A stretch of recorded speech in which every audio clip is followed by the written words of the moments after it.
The NATO of the future must include a great focus on terrorism and immigration, as well as threats from Russia and on NATO's eastern and southern borders. These grave security concerns are the same reason that I have been very, very direct with Secretary Stoltenberg and members of the alliance in saying that NATO members must finally contribute their fair share and meet their financial obligations. But 23 of the 28 member nations are still not paying what they should be paying and what they are supposed to be paying for their defense.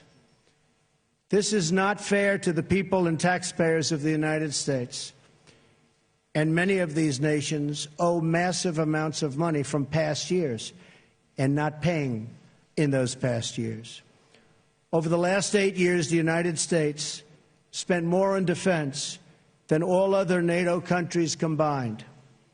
If all NATO members had spent just 2% of their GDP on defense last year, we would have had another $119 billion for our collective defense and for the financing of additional NATO reserves. We should recognize that with these chronic underpayments and growing threats, even 2% of GDP is insufficient to close the gaps in modernizing, readiness, and the size of forces. We have to make up for the many years lost.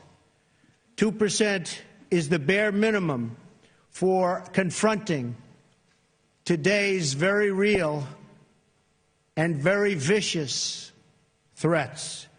If NATO countries made their full and complete contributions, then NATO would be even stronger than it is today.